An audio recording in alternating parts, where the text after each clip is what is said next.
I'm with Jim Gould. Jim heads the Floor Covering Institute. We're at Domotex Asia ChinaFloor. This is the final day. Jim, how are you? You exhausted? I'm tired, ready to go home, but I love it here. This is one large place, and one gets a lot of exercise attending this show. I should be wearing one of those bracelets that tell me how many miles I walked, but it is, everyone that comes here for the first time is blown away by the size. There's 1 million square meters of exhibit space, 1,200 suppliers. It's a very large show. And it's bigger this year than it was last year or any other year. And I think, as you said, one of these days, if not today, it's going to be the largest floor covering show in the world. Well, one of the interviews that I did, I had a high official tell me that it was. David Zong. Yeah, he's great. I wasn't going to mention the name, but since you did. Give him some publicity. But the growth here is pretty amazing. I think he said, if my memory serves, 20% increase in terms of attendance.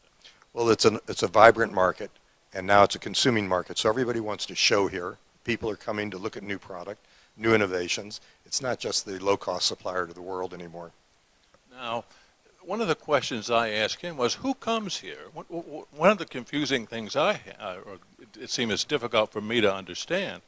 I understand that many of the retailers in this country are franchised by the main manufacturers. They carry that manufacturer's goods. So it would seem to me they wouldn't need to come here. So who are all these people? Well, a lot of them are those franchisees. Nature has 3,500 retail stores that are strictly nature-only products. Power Decor has over 2,500. So the manufacturers here decided to sell direct all the way down to providing installation and maintenance if needed, which they don't do a lot of here. But those people are definitely coming here to see what their competition is, what their products look like in a big showroom rather than their showroom. And it gives those people an opportunity to see their own company in light of the industry.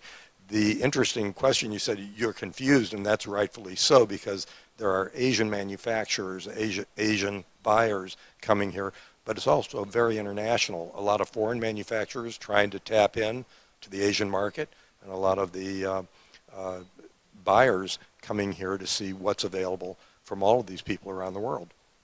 And there's more of all of those categories this year than I guess ever before. Well, the categories are getting blurred. That's really interesting that where we had neat categories of carpet, vinyl, wood, they're all becoming hybrid products, and I think we're going to have to change the way we actually report products. We're having direct printing onto core boards. We're having vinyl combined with wood product composite, which is a plastic composite, put on top of bamboo dust, glued together. It's just, there's no nice, neat categories like we used to have. That was one of the things I think here. There's a hall or maybe two with nothing but LVT in it. I guess there's so many hybrids of LVT, maybe there's subcategories there. There's no question in my mind that the capacity of LVT is expanding so quickly, it'll outpace the demand. So each manufacturer, and there are a lot of them, is trying to find a way to make their product a little different, whether it's through thickness or stability or waterproof. Everyone's looking for a way to improve the product for the consumer, price or installation or something.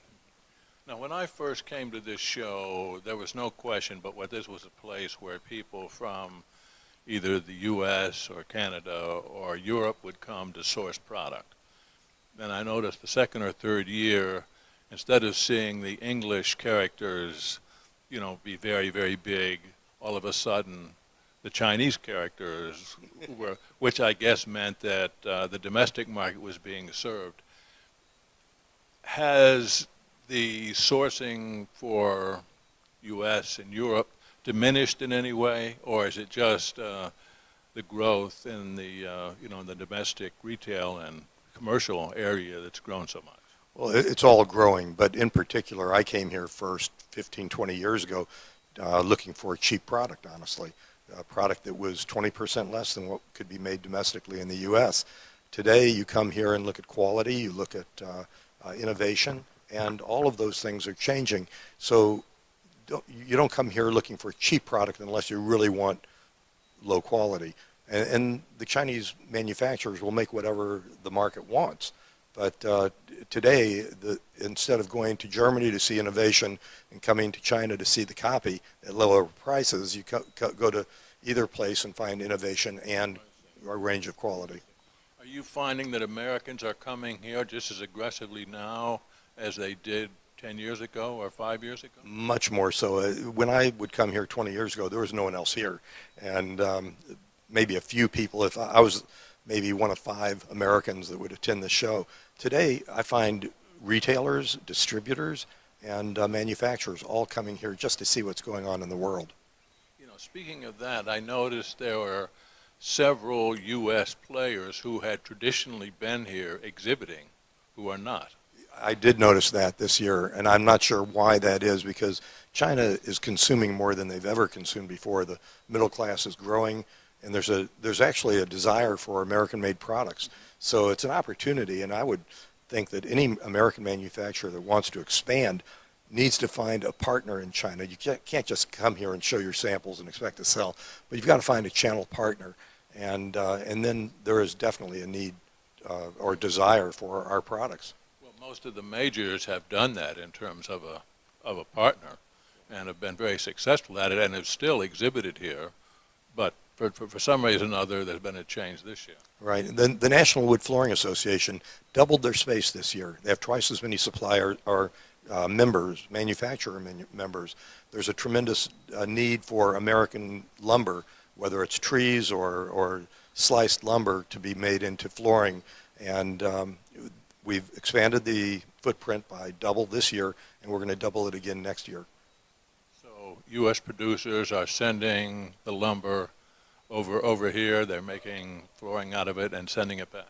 They are, but there's also, well, 2 points. One is National Wood Flooring Association today is in 29 countries, so we can't look at it only as an American company. It's got over 3,000 members. But the lumber absolutely comes over here because species like red oak, American walnut, American cherry are only available from North America. They can't grow those trees here. But likewise, there are American manufacturers of finished flooring that is very popular over here. Anderson opened a showroom last year this time.